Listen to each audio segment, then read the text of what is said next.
quando eu conto essa história, eu me lembro de eu, o Anderson, com 11 anos. Rapazinho, tal, né? Eu pesava o quê? 15 quilos? Né? Se tivesse molhado, senão não dava 15 quilos. Senão não dava 15 quilos. Fala galera, aqui é o Carlos da Schmidt Fotografia e estamos aqui mais uma vez no Espaço Casa Play, gravando o nosso podcast Casa Play. Dê um play nas suas ideias. E hoje estamos com um convidado aqui, mais que especial, um convidado internacional, o Anderson Halber. E ele vai contar aqui um pouquinho da jornada de vida dele, um pouquinho da história dos negócios e o que ele tem feito aí hoje em dia. Boa noite, Anderson. Boa noite, Schmidt. Tudo bom? Tranquilo. Primeiro, muito obrigado aí pela oportunidade, pelo convite de aqui hoje, podendo conversar um pouquinho. Parabéns pelo projeto Casa Play. Muito obrigado. E vamos lá fazer esse podcast acontecer, né, meu amigo? Obrigado pela oportunidade aí. E vamos lá. Isso aí. Anderson, vamos começar então falando um pouquinho sobre você, pode ser? A gente quer conhecer um pouquinho sobre você, né, sobre a sua história, como é que foi a sua história de vida, as chaves que você virou na sua vida, o que foi acontecendo na sua vida, assim, até você chegar aí no dia de hoje. Claro que você pode encurtar a história, não precisa contar tudo, mas para dar aí uns insights pra gente, algumas sacadas. Não, perfeito, perfeito. Quando você coloca esse ponto, né, de quem é você, o que você é, o que você fez, né, sempre já começa automaticamente a se desenhar um filme na cabeça, né? E aqui sintetizar, automaticamente já vem os pontos mais importantes, mais relevantes, assim, né? Claro. Então eu sou natural, né, da cidade de Jaraguá do Sul, em Santa Catarina, né? E já moro fora da cidade há 12 anos, morei 6 ou 7 anos em Florianópolis e já faz 5 para 6 anos que moro na Europa, estou no Brasil agora, rodando alguns projetos. E a questão é que para chegar em todo esse processo teve uma jornada, teve uma história, né? Então, uma história que começou basicamente de uma forma muito simples, né? Com muito trabalho, com um contexto muito humilde, onde eu nasci, né? Mas eu sempre carreguei uma frase comigo, né? Que não importa o contexto que eu estou inserido, não vai ser ele que vai definir o meu sucesso. Então não importa se eu nasci pobre, rico, preto, branco, qual a classe que eu nasci, A, B, C, a minha opção sexual, não importa. Nada disso, para mim, iria definir o meu sucesso, né? E sim as escolhas que eu fiz. Então, basicamente, eu escolhi fazer boas escolhas. Sempre levei essa frase comigo, que vai definir o meu sucesso são as minhas escolhas, não o contexto que eu estou inserido. E diante disso, eu comecei a construir a minha vida, a organizar, a cuidar do Anderson, cuidar com as escolhas que eu faço, como eu me defino, como eu me organizo. E essas escolhas são escolhas do dia a dia. Por exemplo, coisas simples, eu escolho dar um bom dia para uma pessoa de uma forma medíocre ou eu escolho dar um bom dia de uma forma incrível para uma pessoa? Eu escolho escrever um e-mail de uma forma medíocre ou eu escolho fazer um e-mail de uma forma incrível? Eu escolho atender um telefone de uma forma medíocre ou eu escolho atender um telefone de uma forma incrível? Então, desde criança, desde sempre, na verdade, eu procuro fazer boas escolhas, né, de acordo com o contexto que eu estou inserido.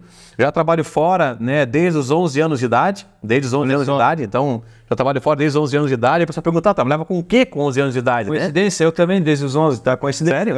Show, pá, muito bom. Fala aí, qual foi o teu primeiro... E meu primeiro emprego com 11 anos de idade foi limpar pé de laranja. Limpar pé de laranja? Limpar pé de laranja. Aí a pessoa pergunta, como é que se limpa um pé de laranja? Pois é. Na época, limpava com uma colher e com uma faca.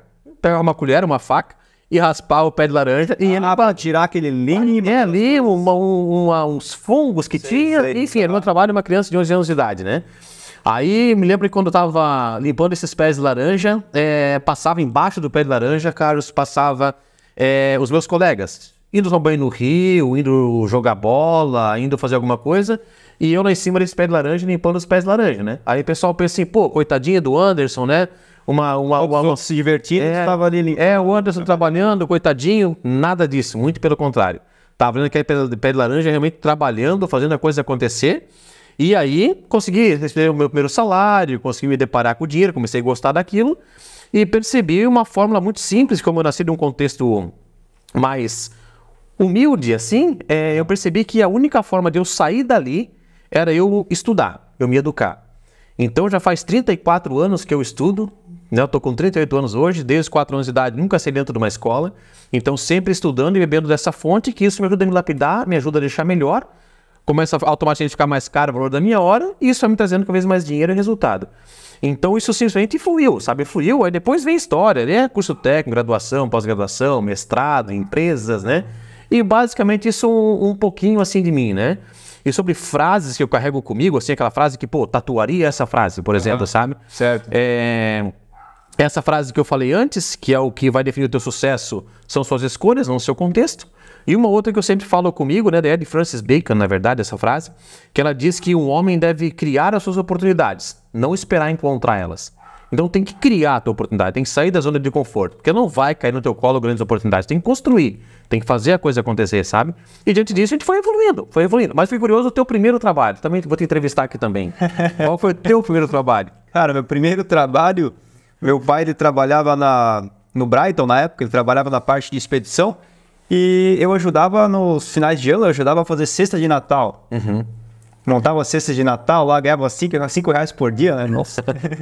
Muito legal, muito legal. A questão é muito bom isso porque quando eu conto essa história, eu me lembro de eu, o Anderson, com 11 anos. Rapazinho, tal, né? Eu pesava o quê? 15 quilos? Né? Se tivesse molhado, senão não dava 15 quilos. Senão não dava 15 quilos. Mas, pô, aí eu olho assim aquele rapazinho, se tivesse uma foto aqui, pra olhar aquele rapazinho, pô, e o Anderson hoje empresário e etc. Tem essa foto ainda? Tem essa foto. Então, ó, vai aparecer aqui na tela, tá? Depois então tá bom, eu vou te mandar as fotos. Tem sim. Eu vou te mandar, vai aparecer. Então, essa questão, eu olho essas fotos hoje de eu com 11, 12 anos de idade e olho fotos minhas, assim, hoje como adulto, pô, é o mesmo cara, só que ele cresceu, sabe? E qual que é a história que tem entre uma foto e outra? Isso me importa, sabe? E aí fica a dica pra todo mundo, né? Quando você estiver no futuro e for olhar tua foto do passado, que história tu quer contar?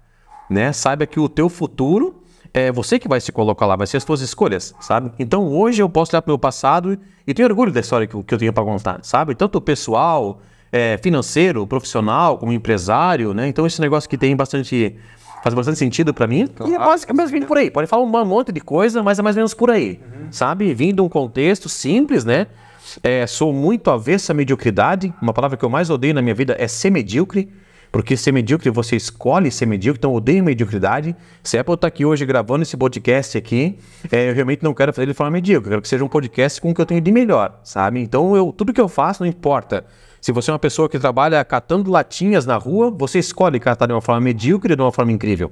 Verdade? Entende? Então cate de uma forma incrível. Você é um profissional de fotografias, né? Você escolhe tirar uma foto qualquer ou uma foto insana mesmo, aquela foto de milhões, que eu sei que você tira. Você já fez fotos minhas e realmente é uma foto de milhões que você tira, você se sente realmente. Mostra uma foto de milhões. Uma foto poderosa, vai aparecer aqui a foto de milhões. Então você escolhe pegar a tua câmera e tirar tuas fotos, ou pegar a tua câmera e tirar as fotos, entende? Então sempre procura afastar de mim a mediocridade, em tudo. Em tudo. Se eu vou dirigir, não quero ser um motorista medíocre. Se eu vou passar cumprimentar uma pessoa no caixa do mercado, cumprimente de uma forma boa, não de uma forma medíocre, sabe? Então, é algo assim que eu acho muito, muito importante nesse sentido. E aí tem muita coisa que vai lapidando, né? E claro que também algo muito importante na minha vida que me ajudou demais são mentores, né? Que a gente pode conversar um pouquinho depois, né? Então eu tenho mentores na minha vida. São pessoas que são muito melhores do que eu, né? E procuro sempre estar rodeado de pessoas melhores do que eu. E essas pessoas... Aquela velha regra das 5 pessoas que você tem que ter ao seu redor, né? Exatamente. Uma soma, um reflexo do que você é. Exatamente. Eu já uso algo um pouquinho mais pesado, que pode editar do podcast aqui também, que eu coloco que lobo anda com lobo. Lobo não anda com ovelha. Certo? A questão é como é que tá hoje a tua alcateia? Tá rodeado de ovelha ou tá rodeado de lobo? Né? Dependendo de como é que tiver, não adianta questionar os seus resultados se você está rodeado de pessoas medíocres, né? Aí tem aquela máxima antiga, né? Que se a média de 5 pessoas mais perto de você, como você bem disse, né? Sim. Então isso sempre é um negócio muito importante. Eu procuro estar rodeado de pessoas melhores do que eu, que me ensinam, que me desenvolvam, né? E vale muito a pena, né? Aí a gente vai trabalhando. E é por aí um pouquinho de mim, por aí nesse sentido. Não tem como a gente evoluir estando com pessoas menores que a gente. A gente pode estar ensinando as pessoas, mas a gente não está aprendendo, não está evoluindo. Então é muito melhor a gente ser um pior num grupo de pessoas do que ser o melhor num grupo. A gente não evolui, né? Eu acho isso muito legal, essa dinâmica muito interessante. E sobre a sua formação, Anderson, você falou um pouquinho da sua história, né, resumidamente. Sua formação, você chegou a fazer o mestrado já, então? Sim, exatamente. Então, sempre estudei, nunca fui um aluno nunca fui o nerdzão da sala, o que sabe de tudo, mas sempre fui um aluno muito esforçado. Sempre me esforcei muito porque eu sabia das minhas limitações, né? Então, mas sempre fui um bom aluno, assim. Então, eu sempre... me formei em ensino médio, depois eu comecei a gostar muito da parte de videogame, muito da área de TI, né? E automaticamente fui para essa área de tecnologia da informação. E eu comecei a estudar na parte de informática, na área de tecnologia de informação. Então, fiz curso técnico em informática com habilitação em redes, depois fiz a faculdade na área de rede de segurança de sistemas, aí depois fiz a pós-graduações na área de segurança da informação, e junto nesse processo eu comecei a me tornar professor nessa área. Comecei a me tornar professor. Uma história bem legal quando foi trocado de professor ali, realmente porque eu estava no contexto, e quando eu virei a chave realmente para poder estar... Professor dessa área de TI, na área de TI, na área de TI. Então, aí depois eu peguei e fiz minha pós-graduação na PUC em Curitiba, e daí fui morar na Europa, fiz um mestrado em inovação e educação, bem focado na parte de neurociência na Europa, né? Pode continuar, mas depois você conta o que te levou a Portugal. Essa é a nossa curiosidade. O que fez o Anderson Haber chegar a ir a Portugal? Qual foi a oportunidade? Qual foi a sacada? Não, perfeito. Pode continuar falando da tua formação, tá? E atualmente eu terminei o mestrado recentemente, né? Fiz um mestrado na Universidade de Lisboa, em Portugal. Eu usei muito forte a parte de neurociência ali dentro. E depois agora estou encaminhando o processo para fazer o doutoramento, né? Aí estou na parte de documentação, inscrição, né? Para fazer um em Barcelona ou na Noruega, a priori, né? É a ideia tem as linhas de pesquisa que eu quero na parte de neurociência aplicada à educação, né? E aí essa basicamente é a minha formação. Mas nessa trajetória tem duas linhas que elas se cruzam, né? Que é o Anderson se desenvolvendo, em relação ao que o Anderson quer. Então, por muito tempo eu trabalhei fazendo o que eu não gostava, o que eu não amava, mas querendo chegar no que eu amava. Legal. Então, para essas duas linhas se encontrarem, teve algum momento que uma se conectou na outra. Então, o que aconteceu? Depois que eu trabalhei como limpando o pé de laranja, trabalhei depois em lavação de carro, trabalhei como bolsista na prefeitura, aí depois fui trabalhar como auxiliar de tecelão, depois como tecelão nas empresas, sabe? Mas muitos desses empregos eu não gostava, ia trabalhar, cara, com ódio mesmo, com lágrima no olho muitas vezes, mas eu sempre carreguei uma... que era uma alavanca para você. Exatamente, eu sempre carreguei outra frase que eu carrego comigo, assim, aquelas que marcam para a vida, que nenhuma empresa tem culpa por não estar alinhada com os meus sonhos. Então, por exemplo, eu odiava trabalhar na empresa da área têxtil, não gostava de trabalhar lá, certo? Mas eu precisava dela para poder pagar meus cursos para poder chegar na área que eu queria. E quando eu entrava naquela empresa, eu era o melhor funcionário. Eu era o melhor funcionário mesmo, certo? Com bastante reconhecimento. Por mais que eu não queresse aquele trabalho, aquela equipe, não era justo aquela empresa ser penalizada por não estar alinhada com os meus sonhos. Entende? Então eu sempre passei o crachá e hoje é você, empresa A, B, C, que me está dando essa oportunidade, hoje você vai ter o melhor de mim, certo? E tenho muito orgulho de dizer que até hoje 100% dos meus chefes aí, quando eu saí das empresas, literalmente choraram mesmo, certo? E aí depois chegou um ponto onde eu realmente consegui, com a minha formação, eu consegui trabalhar na minha área, né? E aí eu conheci algo que realmente foi muito importante na minha vida, que é ser professor. Que aí realmente conectou tudo, a minha vida pessoal com a tecnologia, com a neurociência, com a educação. Ali se encontrou no que tu gostava, então, no caso. Exatamente.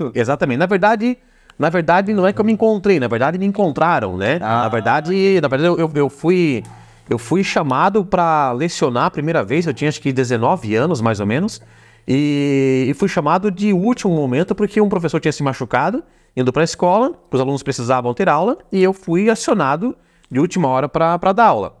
Eu nunca me esqueço que era uma aula sobre fontes chaveadas, fontes de computadores, né?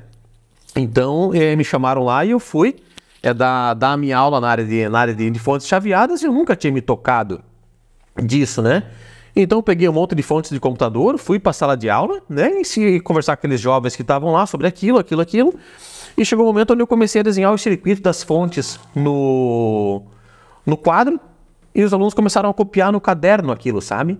Eu achei mágico aquilo de eu desenhar as coisas no quadro e as pessoas anotavam o que estava na minha cabeça. Aquilo materializou na mão dos outros. Eu falei, cara, manipular esses jovens, manipular essas pessoas, eu quero fazer isso pro resto da vida, por meio da educação. Então vou manipular essas pessoas para sempre, né? Sempre que eu falo de manipular, o pessoal ri, né? Mas a manipulação que eu falo é o seguinte, é legal esse negócio de eu ter na minha cabeça, eu coloco aqui, eles fazem, eles praticam, eles tiram dúvida, e daqui a pouco o que estava na minha cabeça, na cabeça do outro, fazendo prática, materializando o que estava na minha cabeça, eu me encantei por aquilo. Influenciava. Então ali eu comecei assim a trabalhar com a parte de educação. Só que eu não era professor. Para ter uma ideia, minha primeira aula, que realmente, olha assim, agora tu vai dar aula, tu vai assim. A minha primeira aula eu nunca esqueço, era um turno todo, né? 4 horas de aula, Então, e nervoso ainda para dar aula. Então, 4 horas de aula. E eu preparei uma aula com mais ou menos uns 500 slides. Uma aula com mais ou menos uns 500 slides. Então, até o intervalo daquela aula, eu já tinha gasto os meus 500 slides. Ah, entendi. Até hoje, aproveitar aqui para pedir desculpa para esses alunos pelo que eu fiz. Porque foram 500 slides, cara. Desesperado, sabe? E simplesmente acabou aquilo, foi pro tal do café. E no café desesperado com a coordenação. Eu falei, cara, eu não sei mais o que fazer. Tudo que eu tinha de conhecimento da minha vida, eu me esgotei nessas 2 horas, né? E resumindo, voltei no intervalo e ali eu comecei a refinar, comecei a pensar com muito nervosismo. Muito nervosismo. E aí, nunca me esqueço que daí quando eu fui fechar a sala de aula, que eu lecionei essa primeira aula, eu fechei aquela sala morrendo da vergonha. Morrendo da vergonha, que os alunos iam me ver no corredor, que todo mundo ia me zoar pela escola. Porque, colocaram o cara que era um professor ali, mas o cara não sabe dar aula, né? E aí sempre isso foi me acompanhando, assim. Sempre que eu ia dar uma aula, nunca eu tava feliz com ela, nunca tava feliz. Eu ia dar aula, fechava aquela porta, e sempre naquele momento que o professor fica na sala, limpando a sala, organizando as carteiras, ligando o computador, limpando o quadro, o professor fica sozinho um pouco na sala. E quando você fecha a porta, tu sempre tá sozinho ali, os alunos já foram. E sempre que eu fechava aquela porta, sempre o mesmo sentimento. E aí, até contando aqui em primeira mão, eu nunca gostava de usar o jaleco. Nunca gostava de usar o jaleco do professor, porque eu não me achava digno de usar aquela indumentária, né? Enquanto não achava não era digno de usar aquilo, né? E tanta importância que eu dava para a carreira docente, que dou até hoje, inclusive, né? Então, eu tirava aquilo quanto antes, assim que eu podia, que não me incomodava, que eu tirava, que não me sentia muito pesado para mim aquilo. Eu tirava aquilo. Você já era merecedor de estar usando. E não gostava nem que me chamasse de professor, né? Eu falei, tô dando aula faz 2 dias, já sou professor, como é que é fácil, né? Então, sempre que eu fechava essa porta, cara, muitas vezes eu chorava nessa porta. Fechava a porta com vergonha. Minha aula foi péssima. Meus alunos estão rindo da minha aula, ou se estão namorando num cantinho, estão com sono, não param ali no banheiro, é porque a minha aula não é suficientemente incrível para manter essa galera conectada. Que se o teu professor ele é incrível, ele é dedicado, ele nasceu para aquilo, a aula simplesmente voa, simplesmente flui, entende? Não fica interagindo, né? Exatamente. Ligado, né? E as minhas aulas péssimas, sabe? Péssimas. E eu sempre me criticava muito, eu enquanto professor. Era fechar a porta, mesma coisa. Era fechar a porta, mesma coisa. Então, comecei a me esforçar muito para ser um bom professor, para entender sobre técnicas, sobre ferramentas, sobre tecnologias, para poder deixar a minha aula cada vez mais incrível, né? E isso foi trazendo resultado para a sala de aula, ao ponto que eu era novinho e lecionava para pessoas de 60, 50 anos. Nessa época? Eu tinha mais uns 20 anos, mais 20 anos? 20 bem anos, pouco, assim. né? E aí lecionava e, chegou ao ponto que os alunos realmente paravam a aula, pediam, professor, tem como tu parar a aula uns 10 minutinhos antes? Vamos conversar. E eu, beleza, né? Aí o pessoal parava, tu é um rapaz de 20 anos de idade e o que tu fez hoje na sala de aula foi um espetáculo, parar para te dizer isso, que realmente dá de ver o quão produzida é a tua aula, os alunos parando a aula e batendo palma no meio da aula, sabe, em pé mesmo, sabe? Então, aí o pessoal assim, a minha aula tá boa, né, tá boa. Aí aquele mesmo quadro que eu apagava com anseio, já apagava feliz, apagava sorrindo. Aquela chave já. Aquela mesma porta que eu fechava, fechava com lágrima no olho, né? Pode falar palavrão aqui? Pode falar palavrão, né? Falei. Então eu fechava aquela mesma porta dizendo, caralho, velho, eu sou um professor foda pra caralho. Eu fechava aquela porta dizendo, então, Anderson, se valoriza, se reconhece, cara, porque hoje tu realmente foi um professor incrível. Então aquela mesma porta que eu chorava e ficava triste, né, com a qualidade da minha aula, essa mesma porta eu fechava e pensava, que aula foda, que aula incrível que tu conseguiu dar. E já andava com aquele jaleco já me exibindo. Sentia que eu tinha moral, que eu sabia o que eu estava fazendo, eu estava feliz comigo mesmo, sabe? Não por isso, né? E é daí que nasce um livro que eu estou escrevendo. Tem um livro que você está escrevendo. Exatamente, tem um livro que eu vou conectar agora aqui por causa da história, né? Certo. E é daí que nasce o livro. E o nome desse livro tá para se inscrever, né? Primeira vez que eu falo isso assim, aberto, assim. Aí, novidade, gente. É novidade, Lançamento. É exclusivo aqui no nosso Casa Play. Então, o nome do livro chama-se Eu e a Porta, o Despertar para a Carreira Docente. Eu e a Porta? O Despertar para a Carreira Docente. Então, qual que é a ideia desse livro? É porque hoje muitas pessoas estão à frente das suas salas de aula e ainda não entenderam o que é ser um professor. não entenderam a responsabilidade social que é você carregar essa função. E simplesmente dar aula é um bico, é um martírio, é uma penitência. E não, ser professor é muito mais do que isso.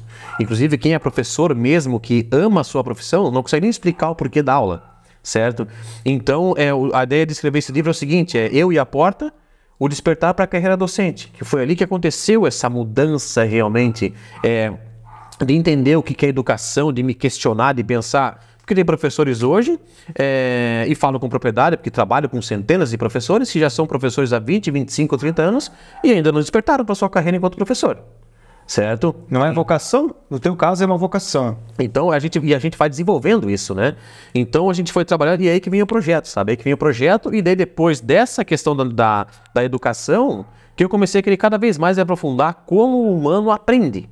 E aí começou a aparecer a neurociência na minha vida. Onde eu comecei a estudar porque professor dá aula para um cérebro. Não dá aula para uma pessoa, o professor dá aula para um cérebro. Então, o que o professor sabe sobre o cérebro humano? Cada cérebro tem uma programação, uma forma de receber as informações. Exatamente.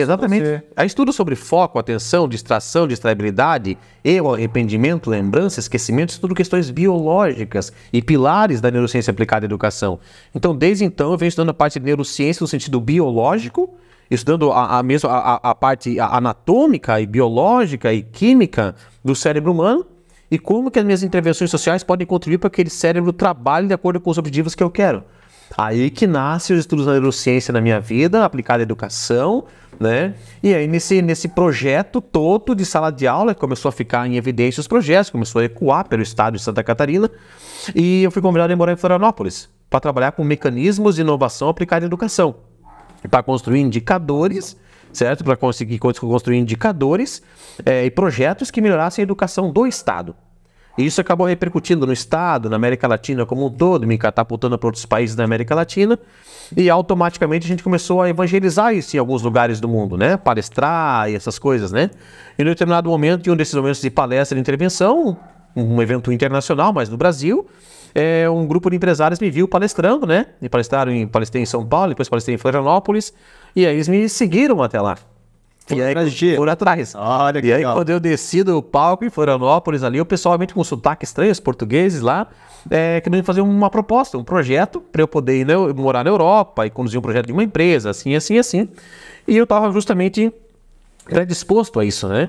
Então eu aceitei o convite deles e fui morar na Europa, né? Eu tinha isso em mente, era um projeto para 2 anos, né? Desde que eu idealizei isso, mas deu 4 meses e eu estava morando na Europa. Olha só, foi mais rápido que imaginava. Bem mais rápido, né? Então fui morar em Portugal e lá eu fiz o mestrado em inovação e educação, fui lá como gerente de uma empresa, daí eu peguei e morei em outros países da Europa, tudo na parte de neurociência e educação. E aí lá começou a brotar a parte empreendedora, que eu também fui com alguns modelos de negócio, algumas iniciativas, algumas metodologias que eu queria que fossem testadas no mestrado, testado nessa formação, testado nesse contexto europeu, e o que sobrevivesse realmente era um sinal que podia ser um negócio. E aí que nasce o empreendedorismo, sabe? Legal. E aí foi indo a loucura, né? Da coisa toda. E estamos aí hoje trabalhando. Olha, bacana, tu era a pessoa certa, na hora certa, para aquela oportunidade, né? Sim. Aí que tá uma coisa que a gente fala muito, né? Não é questão de sorte. Quer dizer, a sorte é você estar preparado para a oportunidade. Na verdade, não tem oportunidade se você não está preparado. Você era a pessoa certa para aquele momento e teve essa oportunidade aí de viajar o mundo aí para dar o seu negócio. E para elucidar esse ponto que tu coloca, tem uma frase do Steven Johnson, que ele é muito famoso na questão dos projetos de onde vêm as boas ideias. Né? E tem uma frase que ele fala no final de um vídeo muito famoso dele. Steven Johnson, né? Ele fala sobre de onde vêm as boas ideias. Ele é um cara incrível, assim. E tem vídeos, livros, né? E tem uma frase que ele fala no final de um vídeo muito famoso dele, que ele fala o seguinte: o acaso favorece a mente conectada.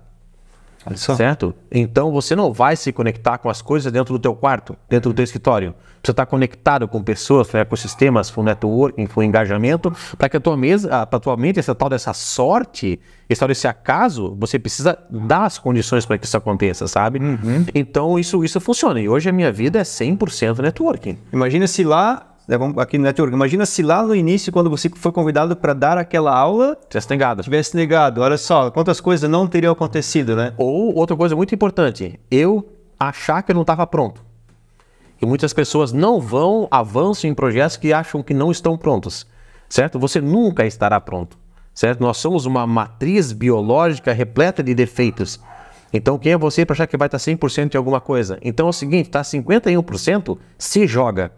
Aí nasce uma segunda frase que lapida muito a minha vida e eu consegui projetos complexos, muito dinheiro, muitas oportunidades, que é outra frase que eu carrego comigo, que é a seguinte: a simplicidade está logo depois do complexo.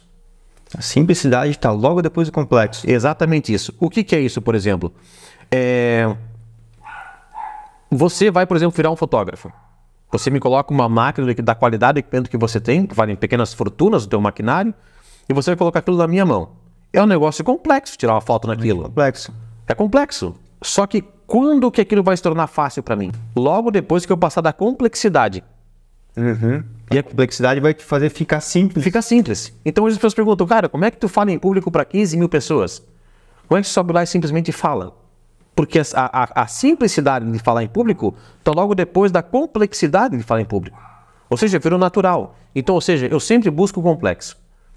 Onde é que está o difícil? Onde é que está o complexo? Porque depois que eu busco aquilo que eu quebro a cara umas 3, 4 vezes, eu fico bom naquilo. Ou você simplifica porque era complexo, para mim virou simples, que para você ainda é um horror.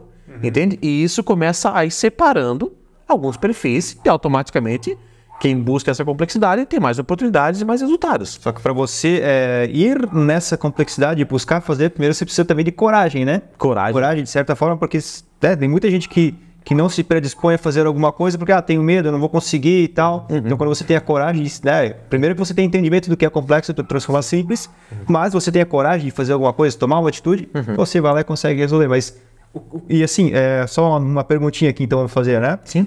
Para as pessoas que estão assistindo, assim, uma das coisas que eu vi uma vez numa pesquisa, dizem que as pessoas têm mais medo de falar em público do que medo da própria morte, né?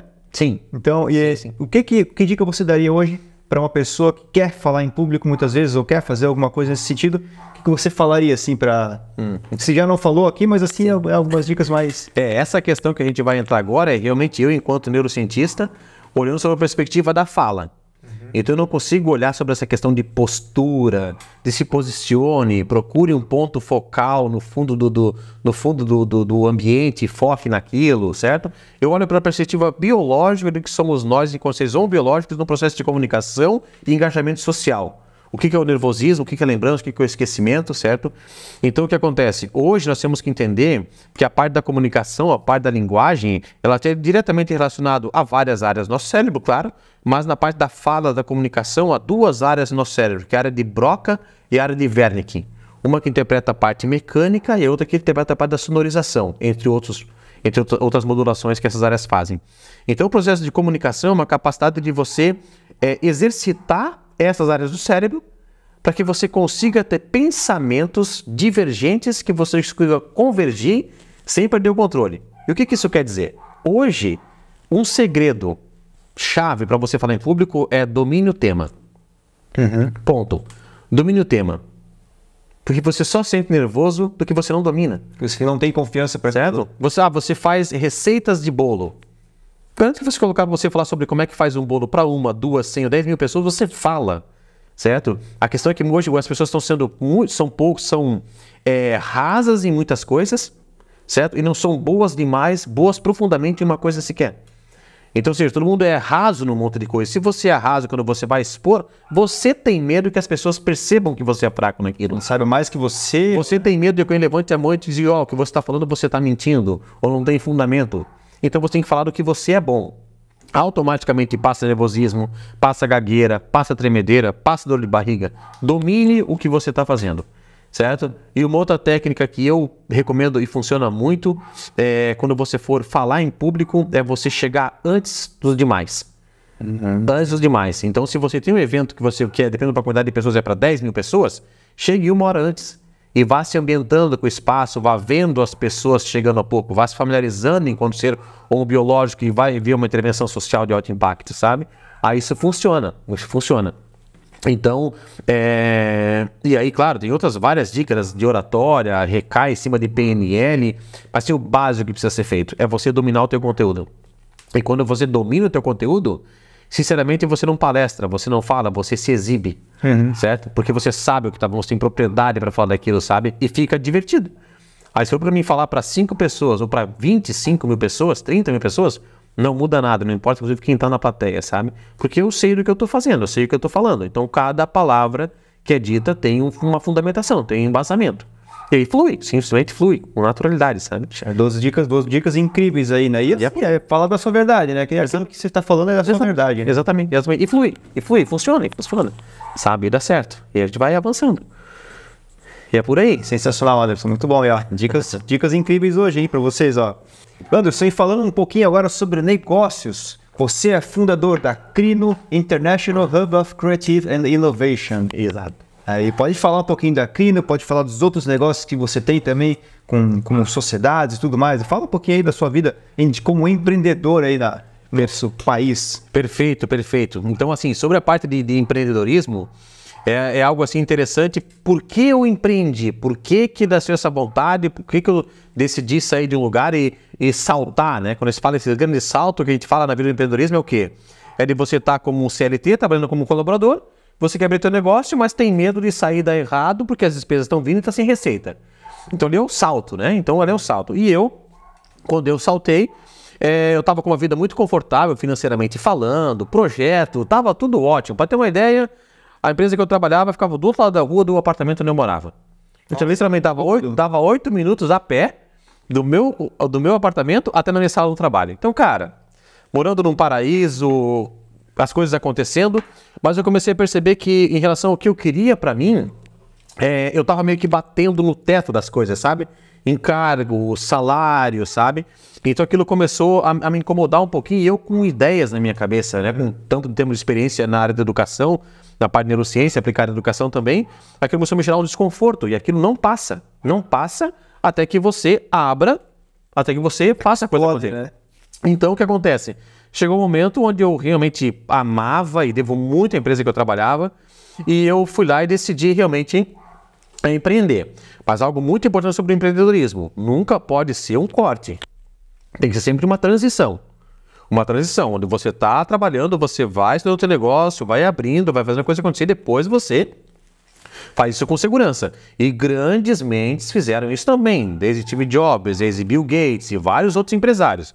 Então, tem todas, se você ler a fundamentação disso, você vê essas histórias como elas funcionam. Então, sempre tem uma transição. Raramente tem uma aventura do cara se jogou, não. Na verdade, tem, mas dá errado, né? Tem errado e é raro dar certo. Isso é muito difícil, né? Então, o que acontece? Eu fui para a Europa, conforme eu estava falando, para poder chancelar algumas metodologias, para ver se realmente valia a pena aquilo. E eu coloquei minha turma também do mestrado para me ajudar a pensar com as perguntas que eu colocava, as respostas que eles me davam. Legal. Então, fui estruturando. E lá que nasceu a Crino, né? Nasceu a Crino, que é uma empresa especializada em neurociência aplicada à educação. Então, hoje a gente estuda o cérebro humano e converte isso em capacitações, tanto na esfera de desenvolvimento educacional propedêutico, que é escola, pais, professores, gestão escolar, políticas públicas, ou também educação corporativa, liderança e trabalhos em equipe, esse tipo de situação, né? E sempre usando a neurociência, a perspectiva matemática para o desenvolvimento dessas competências, né? E aí fluindo muito bem. E aí também tem outros negócios, né? Nós também fundei aí a empresa da iSim, que é uma empresa especializada em plataformas educacionais, né? Que é um outro, pra gente conversar, que é um outro mundo isso, né? E aí também tem uma outra empresa, eu sou sócio de outra empresa que é a Runos, uma empresa de soluções tecnológicas, né? Então a gente também trabalha com isso, sem parte TI, educação, neurociência, né? E aí também, eu também sou business partner de uma empresa no Canadá e também sou gerente de uma empresa em Portugal mesmo, que atende todo o território europeu. Então a gente está trabalhando em várias frentes, vários projetos, né? A questão é quando você empreende, você começa a entender como é que funciona o empreendedorismo, você começa a aparecer muito negócio. Então, se deixar, cara, daqui a pouco tu faz um sócio por dia, tu abre um negócio por semana. Verdade. E é um negócio que flui, né? Aquela questão que eu falei antes, a simplicidade de se abrir um negócio, logo depois da complexidade de abrir o primeiro. Então, hoje você que nos assiste aqui, tem vontade de empreender? Não empreende por quê? Porque é complexo, e você sabe disso.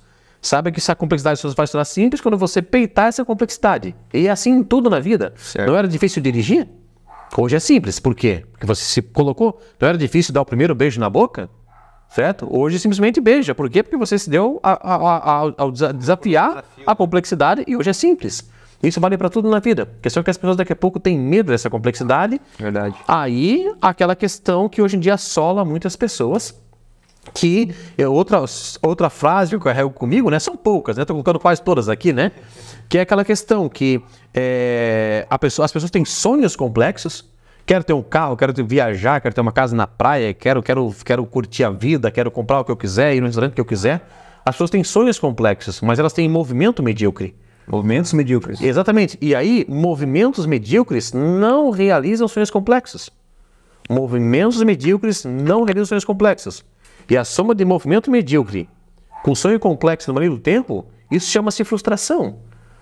Aí você começa a nascer a síndrome dos 30, a síndrome dos 40, e aí você começa a terceirizar seus resultados, muitas vezes por uma vida medíocre que você mesmo se deu, certo? Ou muitas vezes por incompetência que você terceirizou, certo? Então, isso precisa ser conversado sobre isso, sabe? E aí foi indo. Então, hoje estou muito bem com os negócios, estou fluindo muito, muito bem, com projetos fortes aí para o futuro, né? E basicamente essa é a minha vida de empresário, assim, sabe? E vem fluindo. E muito importante, estou realizado. É correto? Eu estou feliz. Sucesso é você estar realizado, né? Exatamente, né? Então é um negócio muito, muito legal, sabe? E funciona. E essa é a minha vida basicamente de empresário. Não sei de tudo, não sou dono da verdade, mas o que eu me proponho a fazer, eu procuro ser o melhor. Eu procuro realmente me dedicar com vontade para realmente ser uma referência naquela área, certo? E aí a gente vai avançando, sabe? A gente vai avançando e vai fluindo. E uma das coisas, assim, o que fez você conseguir hoje, né? Conseguir ter tido esses negócios, essas coisas todas, foi o network, provavelmente, né? Fala um pouquinho do network aí, da importância do network. Um pouquinho a gente já falou, mas se quiser dar uma dica aí para as pessoas, para os nossos espectadores aí sobre o network, qual o tamanho da importância, que muitas vezes as pessoas ouvem, né? Network, tem que fazer network, mas o que é networking? Fala aí pra gente aí o network, a essência do networking. Cara, assim, o networking, pra mim é tão especial falar de networking. Sabe por quê? Porque 100% do meu dia a dia é em função do meu networking. Como é que eu vim parar aqui? É só começar a fazer os cálculos, onde é que dá o nosso networking, certo? Tudo que acontece na minha vida hoje é em função do nosso networking, ou seja, da minha rede de contatos que eu tenho, certo? E o engraçado é que as pessoas olham para o networking e pensam o seguinte: eu vou construir um networking. A partir de amanhã eu vou começar a construir um networking. É errado pensar assim. Networking você não enfia na tua vida, networking brota da tua vida. Brota, olha só que... Brota da tua vida. Então o que acontece? Eu nunca construí networking. Eu sempre fui uma pessoa que tratou bem todo mundo, que foi educado com todo mundo, que sempre queria ajudar todo mundo que estivesse próximo de mim, que eu conseguisse ajudar de acordo com o meu contexto, certo? E automaticamente essas pessoas começam a falar de você. Começam a lembrar de você na memória de curto prazo essas pessoas e automaticamente essas coisas vão acontecendo, certo? Então o networking hoje eu fui morar na Europa graças ao meu networking. Olha só, cara. Certo? Legal. Eu abri minhas empresas graças ao meu networking, certo? Então tudo isso é em função do networking, certo? Tudo isso vai fluindo. Então networking hoje pra mim, na minha vida, eu tenho 2 ingredientes, cara, que pra mim, do alto da minha insignificância, é o segredo do sucesso. Que é o quê?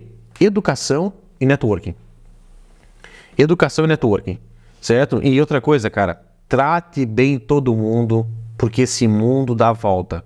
Fato. Trata bem todo mundo, trata bem seu colega de escola, trata bem o frentista, trata bem quem embala sua comida no mercado, trata bem quem está atravessando a rua, porque esse mundo dá volta. Eu vou te dizer que hoje, depois os meus alunos que eu lecionava na época, hoje são homens, são mulheres e são empresários, são diretores de empresa. E hoje os meus alunos me contratam. Olha só, cara. Tem reuniões que eu vou fazer com empresas para aprovar alguns projetos das minhas empresas, e quem está na mesa é quem? É os meus alunos. E a questão é que professor eu fui para eles. Aí chego na sala, professor, tu tá aqui, não sei o quê. Negócio fechado. Já sabe que eu sou, sabe como é que funciona. Legal. Então, cara, trata bem todo mundo. Trata bem todo mundo. Não importa, cara, não importa. E faça coisa pelos outros. Faça. Gentileza gera gentileza. Faça gentileza para as pessoas, certo? Pare numa faixa de pedestre, certo? Se vê uma pessoa bem vestida, elogie que a pessoa está bem vestida, certo? Seja uma pessoa que leva a gentileza para a vida das pessoas, que leve sorriso. Eu pratico isso de uma formas bem inusitadas, assim, e me traz bastante resultado, certo? Então, é algo muito, muito importante, assim. Então, o networking, cara, hoje, eu não faço... As minhas empresas nem sequer tem comercial, nenhuma das empresas. É tudo networking, tudo networking. 100% networking. E da Crino, por exemplo, as metas da empresa desse ano, a gente já bateu ela final de abril, por exemplo. certo? Meta do ano, já abriu. Do ano. E quem fechou meus negócios? Não fui eu. Não tem comercial, network. Incrível. Networking, certo? E Network vale mais que dinheiro. não, e detalhe, eu tô preocupado até para dar conta das coisas também, certo? Então, cara, eu só tenho a agradecer mesmo, certo? Só tenho a agradecer mesmo, não sou nenhum tipo de referência, nenhum tipo de Deus aqui para ensinar alguma coisa. Cara, sou muito ser humano comum, assim, eu sou muito normal, certo? Mas procuro fazer as coisas bem feitas, sabe? E, cara, amo o que faço. E quando tu faz o que ama, cara, automaticamente as pessoas sentem que tu tá gostando de fazer aquilo, sentem que tu tá bem aquilo. Então, estudar sobre neurociência aplicada à educação, para mim não é esforço nenhum, é divertimento. Tanto que eu sempre falo que faz muitos anos que eu não saio para trabalhar. Eu nunca mais tive sentimento de... bom, né? Nunca demais, eu não faz tempo que eu não saio para trabalhar. Não tenho sentimento de tô indo trabalhar, tem que passar um crachá, essas coisas. Não. E olha que trabalho muito, certo? É das 7 da manhã até 11 horas, meia-noite, quase todos os dias. E fim de semana também. Absoluto. Cara, então a gente vai se divertindo e a coisa vai fluindo, sabe? E assim a gente está sendo o empreendedorismo, está sendo o network, o engajamento. E hoje conduzo projetos nessa área, né? E aí vamos para cima, vamos avançando. Legal. Anderson, fala um pouquinho aí, ó. Crino, o que significa Crino? Qual que é a sigla aqui da Crino? Fala aí como é que foi a sacada dessa ideia do nome da Crino. Cara, curiosidades que ninguém sabe sobre isso, na verdade. A palavra crino, cara, a palavra crino, eu estudo muito sobre o nome de uma empresa, nasce com base em mapa de valores, né? Quero abrir uma empresa, você tem que construir um mapa de valores e esses valores vai brotar o nome da tua empresa, né? E eu, claro, que fui seguir isso também. Segui a metodologia, cara, e o nome da empresa é crino hoje, mas era para se chamar HubHab, o nome. HubHab. Que parece que não tem nada a ver. Na época fez sentido. Eu montei um mapa de valores, muitos post-its na parede, eu anotando tudo e tal ali. E aí o tal do HubHab era para ser, mas aquilo não desceu. E aí eu fui deitar. E quando eu fui deitar, você aperta a tecla na parede e vai para a cama e espera o tal do sono chegar, né? Só que quando você estuda sobre o processo criativo, existe algo chamado de estado de genialidades, ou menos eureka, e o ahá. E acontece nesses picos de repouso, assim como você está dirigindo, quando está tomando banho, né? E ali acontece. Então, eu já tive muitas ideias nesse momento. Então, eu peguei, estava cansado, desliguei a lâmpada e fui dormir. No que eu deitei na cama, não deu 30 segundos. Me veio um negócio na cabeça. Eu pensei, será que o início da palavra criatividade e inovação dá um nome legal? Então o nome da empresa hoje é CRI, de criatividade, e INO de inovação. E como eu sou nerdzão dos videogames, certo, e etc, desde sempre, se tu olhar, o nome dessa fonte aqui é Capitão América. O nome dessa fonte aqui. Saquei. E esse I que apareceu aqui, eu não faço ideia por que ele veio parar aqui, esse I. A questão é que hoje esse I parece uma pessoinha. E aí ele virou meio que um mascote e tá aí. Tanto que o designer falou, cara, não tem que mexer em nada disso, porque é você.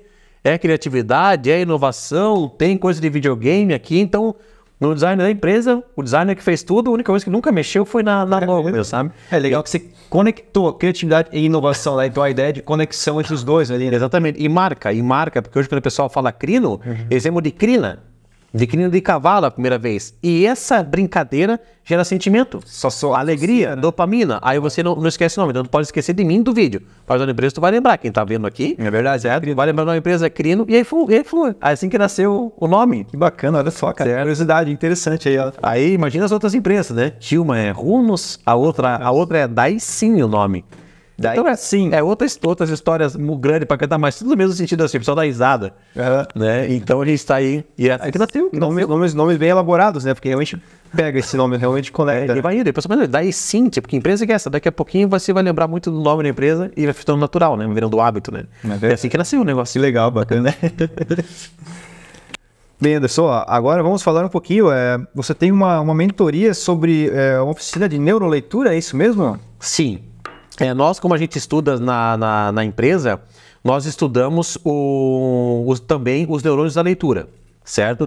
Que é uma área específica do nosso cérebro, né? Que é o hábito da leitura, nós construímos, nós desenvolvemos ele, né? Então, hoje, um dos mais poderosos hábitos que uma pessoa pode desenvolver é o hábito da leitura. Garanto que você que está assistindo esse podcast aqui, garanto que você considera o hábito da leitura importante, não considera? Tenho certeza que sim. Se você perguntar para 100 pessoas, quem é que considera o hábito da leitura importante? Todo mundo levanta a mão. Eu conheço, eu gosto, não sei o quê. Quem daqui tem o hábito da leitura? Um levanta a mão e olha lá. Então, ou seja, todo mundo sabe que é importante, mas um só desenvolveu. Ou seja, o pessoal tem meio que uma situação mal resolvida. Então, nós construímos uma academia, a Academia Crino de Neuroleitura. Academia Crino de Neuroleitura. Isso. E hoje nós somos já em mais de 200 membros. Muitas empresas estão trocando a sua capacitação padrão por essa metodologia. E as pessoas realmente estão se viciando mesmo no hábito da leitura, literalmente. Inclusive, são adjetivos dos próprios membros da academia, né? Então, tem membros que estão conosco já há mais de 2 anos na academia, por exemplo. E adjetivos que eles usam é o seguinte: a Academia Crino de Neuroleitura, para mim, é um vício. Ou é uma terapia para mim, certo? Então, ou uma edição da academia que valeu mais que uma edição da pós-graduação, uma pós-graduação, por exemplo, sabe? Aí, se eu puder explicar, explica como é que funciona a academia. Não vou explicar, que eu posso ficar aqui horas falando, mas vou dizer uma coisa para vocês, né? Quer participar? Entra lá, participa, não gostou, devolve o teu dinheiro, ponto, certo? É assim que funciona o negócio. Então, hoje... Cara, é o hábito mais poderoso que eu tenho. A Academia de Leitura é beber em fonte limpa. É uma frase de um membro, inclusive, do César.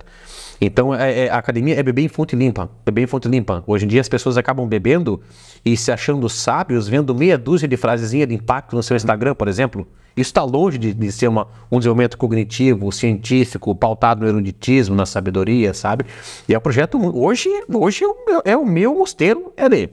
Né? Hoje o meu mosteiro é ler.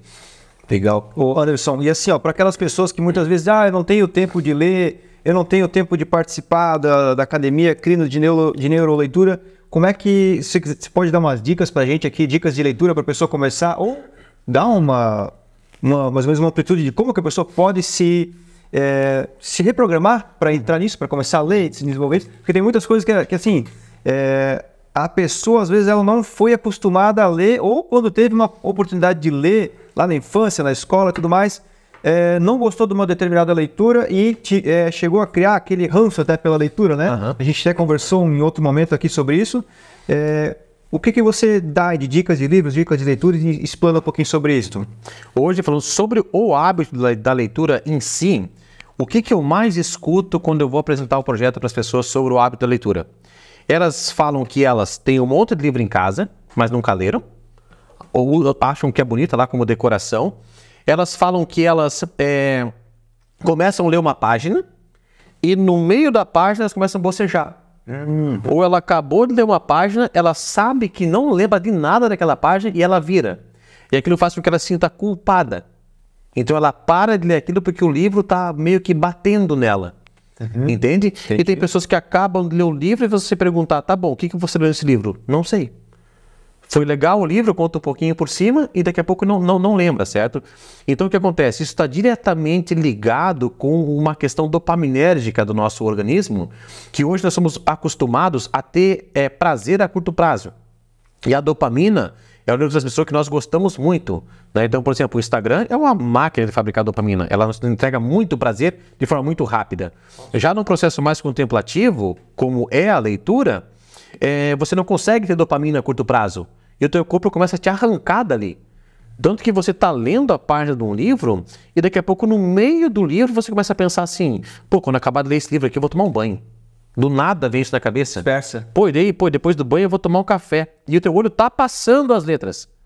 Literalmente você lê a página toda e você não lembra uma letra que você deu. Ou seja, teu corpo tentando te arrancar dali. Certo? Então, o que você faz? Isso por isso a gente é uma academia de neuroleitura, não é clubinho de leitura. A gente usa neurociência, a gente lê e estuda o livro. Então, foi criada uma metodologia toda gamificada que você cai numa rotina que você não escapa da metodologia. Olha só que legal. Certo? Foi desenvolvido na Europa também esse projeto durante o mestrado. Então, você cai numa rotina onde, de repente, você vê, você simplesmente está lendo. E agora, se você está no Instagram da Academia Crino de Neuroleitura, tem Instagram lá, tem depoimento de pessoas que estão com 50 anos de idade, nunca leram um livro. Em 2 meses já leram 3, certo? Tu que leu 3 livros no último mês? Não leu, certo? Acontece, é tudo mapeado.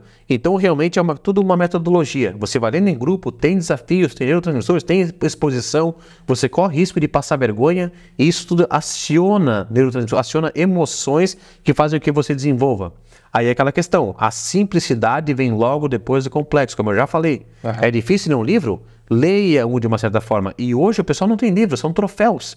São troféus. E hoje você pode pegar um livro de um leitor você pode pegar o livro e você pode fazer isso daqui, ó. Parar na página que quiser e dizer explica. E a pessoa, magicamente, vai conseguir o livro. Pode pegar o livro, incrível, faz aqui, para essa página aqui e explica. Certo? Porque foi usada a metodologia.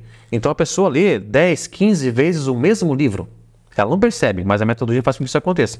E ela lembra, pautado na repetição. Aí são estudos feitos sobre erro, arrependimento, lembrança, esquecimento, foco, focalização, distração, distraibilidade, lembrança, esquecimento, certo? Para ter uma ideia, por exemplo, o neurocientista Ebbinghaus dedicou a vida toda dele a estudar o esquecimento. O esquecimento. E os estudos deles mostram que depois de, por exemplo, depois de 20 minutos que eu tive contato com o conhecimento,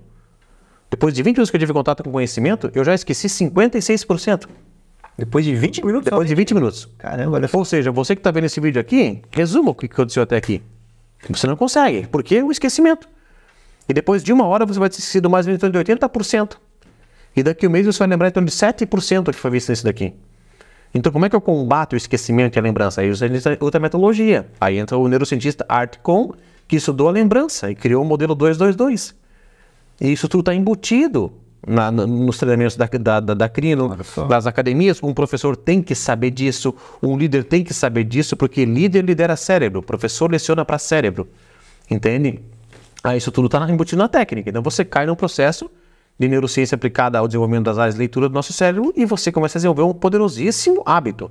E fica um chato, você não começa mais a querer ouvir qualquer coisa, você não quer realmente beber em fonte limpa, sabe? Com certeza, até filtrar as coisas nós, né? Não vai ser qualquer coisa, não vai ser um Instagram, qualquer conteúdo que vai te satisfazer, né? Exatamente. Então, gente, para quem quer aí sair da mediocridade, se tornar uma pessoa mais inteligente, ter uma memória melhor aí, Academia Crino de Neuroleitura aí com o Anderson Halber. E aí, gente, estamos aqui já encaminhando aqui para o final do nosso podcast, né? Nós temos um tempo limite aqui, mas vamos aqui para finalizar o nosso podcast com chave de ouro. Quero pedir para você, Anderson, você como neurocientista aí, gostaríamos aqui nós aqui de ter algumas dicas do que você poderia deixar para a gente aqui, dicas para aumentar a nossa performance no dia a dia, para a gente se tornar pessoas melhores aí. Perfeito.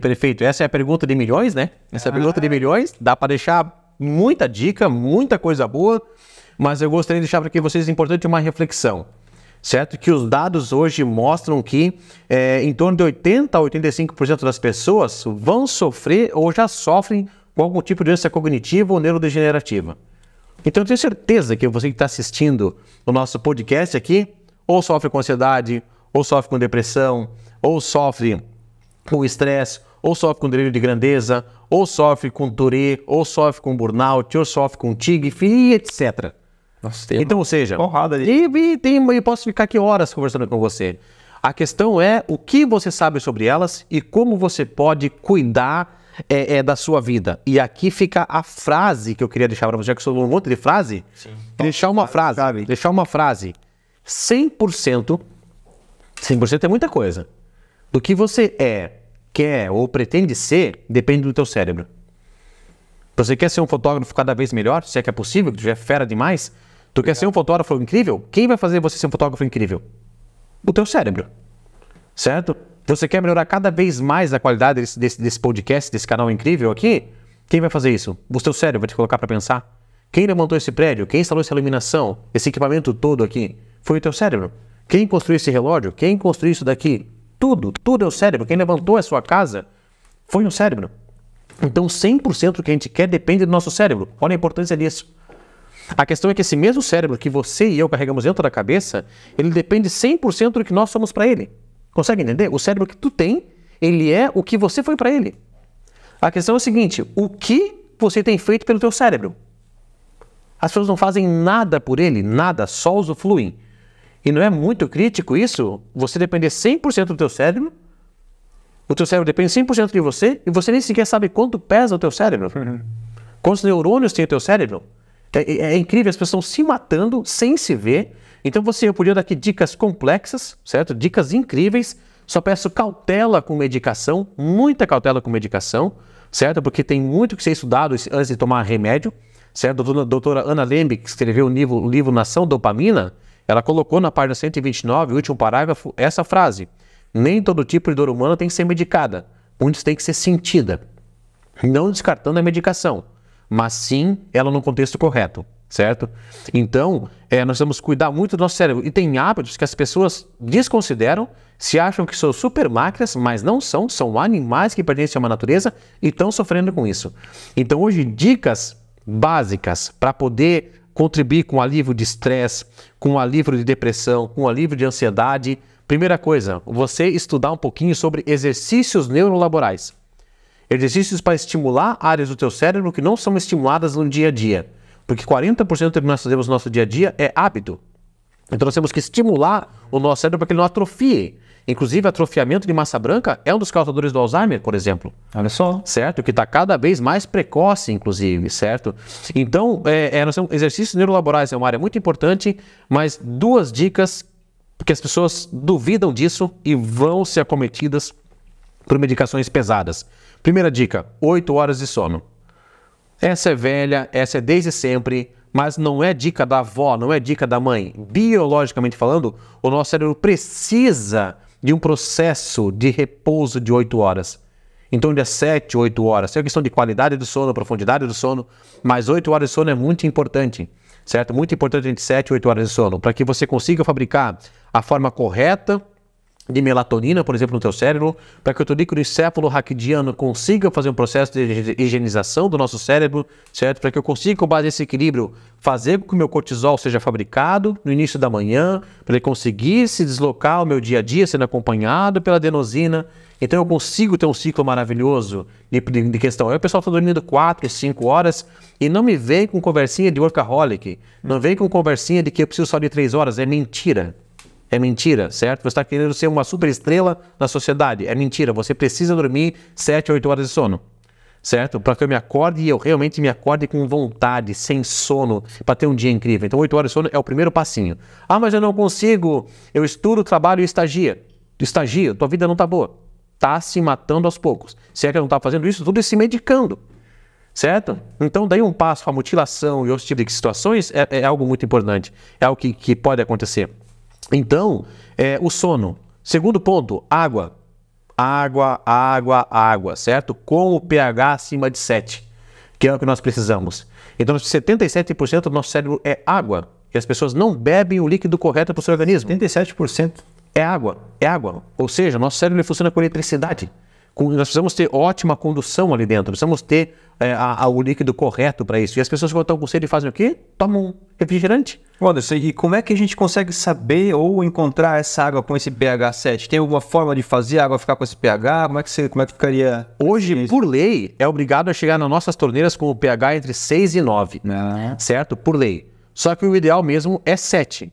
E hoje, qualquer água de garrafinha que você tome, está escrito ali o pH da sua água, certo? Na temperatura ambiente de 25 graus. Então, se a água não tem o pH acima de 7, eu não tomo. Tomo água, etc. Mas qual que é o pH será dessa água aqui? Certo? Então, eu também sempre ando comigo com um leitor de pH. Então, se eu for ficar, por exemplo, aqui muito tempo aqui na sua casa, por exemplo, claro que escondido, eu vou encher um copo d'água, vou colocar o leitor de pH e vou ver a água que eu estou tomando. Certo? Se não for boa, eu começo a trazer a minha de casa. Porque eu só tenho um cérebro, eu dependo dele para tudo. Eu vou botar refrigerante na minha cabeça? Eu vou botar que ácido cerveja com o pH. Refrigerantes tem o pH em torno de 3,5. Aí pensa, eu tô lá morrendo de sede. Coca-Cola é 2, né? E tu quer aquele refrigerante gelado, sabe? Então acontece, o teu cérebro pensa assim: ah, filha da mãe, é isso daí. Tu precisa de mim pra tudo, eu te peço um pouquinho de combustível e tu manda essa porcaria pra dentro. Veneno. É gasolina batizada, então não funciona. E outros alimentos poderosíssimos, certo? Pro nosso organismo, o açafrão da terra. Certo? O resveratrol presente na casca da uva rosé, na semente da uva rosé, no vinho taná, poderosíssimo. Caldo de osso, chocolate com o cacau acima de 70%, alimentos incríveis que nós temos para o nosso organismo. Café, você não pode tomar café, por exemplo, depois das 3 horas da tarde. Porque demora de 5 a 7 horas para sair do nosso organismo. E se você tomar café, a cafeína mascara a adenosina, que é como se fosse um acumulador assim, de cansaço, de forma bem coloquial, assim, um acumulador de cansaço que vai lapidar a quantidade de melatonina que é fabricada à noite. Então tem que cuidar com o café. Muitas vezes as pessoas não querem café, elas querem... o café você quer uma bebida quente, na verdade. Certo? Mas muitas vezes o café é a primeira bebida. Que bem... Dicas importantes, certo? À noite você vai dormir, antes de você dormir, etc. Não se toma banho quente antes de dormir. Certo? Não se toma banho quente antes de dormir. Banho quente não relaxa, ele estimula a adrenalina. O banho gelado que estimula o repouso, inclusive a natalidade neuronal. Então, aí você pensa, Anderson, mas por mim que dane seu cérebro, não vou tomar banho frio, hipótese alguma, tá frio pra caramba. Então você não precisa tomar o banho gelado em si. Começa com um pequeno hábito, você toma o teu banho quente e termina o teu banho com um banho gelado, com um banho fresquinho, certo? Aí você não precisa passar aquele frio que parece que a alma tá saindo do corpo, certo? Vai pro quentinho, liga o gelado, quando começa a passar frio mesmo, desliga. Só no finalzinho mesmo assim. Exatamente. A questão é que você vicia nisso rapidamente e se você algum dia esquecer de terminar o teu banho frio, você vai ter que voltar para dentro do box, fazer o mesmo processo, esquentar e esfriar, porque vai sentir quando você se seca que você não tá limpo. E depois de um tempo você começa a ter mais contato com o banho frio, só que o banho frio ele é tão bom que as pessoas são viciadas em banho gelado. São tratadas, que tomam banho no gelo mesmo, certo? Então é uma questão nossa, porque nós não fomos desenvolvidos biologicamente falando para tomar banho em água quente. Vamos acostumar. Nós somos feitos para a natureza, para rio, cachoeiras, água gelada. A resistência elétrica foi inventada muito recentemente. Então você vai contra, né? Quando você vai, por exemplo, na praia, que a água está gelada, ou entra numa piscina que a água está gelada, não é milagrosamente depois de um minuto a água não está quentinha? Sim, já fica assim. Se 5 minutos não está mais morninha, o que aconteceu? É as suas habilidades animais. Então nós somos educados para naturalmente viver nesse contexto. Mas claro que o banho quentinho é gostoso, esse tipo de questão, mas não é tão saudável, certo? Então, começa o teu banho quente, toma o seu banho que quiser, termina com o banho gelado. É um primeiro passinho para você começar a desenvolver esses hábitos, sabe? E diante desses hábitos, água, açafrão da terra, a uva, né, que tem muito rico em resveratrol, o vinho do tipo taná, 8 horas de sono. Faz essas coisinhas, só o que eu falei aqui, só. Sem nada de tratamento complexo. Esses pequenos hábitos já vão começar a aumentar a tua performance de forma radical, tá? Não é nem sutil, é radical. Radical, olha só. E eu tenho pessoas que já deixaram de tomar alguns antidepressivos. Não estou aqui dando um diagnóstico, não sou médico, sim, certo? Não estou me comprometendo com isso. Mas em projetos nossos que já deixaram de tomar remédios de ansiedade, depressão, estresse, que mudaram alguns hábitos. E uma pessoa comigo que vem conversar comigo sobre estresse, primeira pergunta, dorme quantas horas por noite? 4. Não fale mais comigo sobre estresse. Só fale comigo sobre estresse quando você dormir 8 horas de sono. Para tua melatonina equilibrar o teu cortisol, que é o hormônio do estresse que está desequilibrado. Tu não dorme, vai estar sempre estressado. Ponto. Certo? Aí você pode ir tomar o quê? Toma um medicamento. Pesadíssimo, né? Aí não vamos nem entrar numa parte medicamentosa aqui, porque a gente vai entrar num projeto muito grande. Eu passei boa parte do meu mês de janeiro dentro de consultórios de psiquiatria e temos remédios muito poderosos e muitos deles muito fortes para nós, sabe?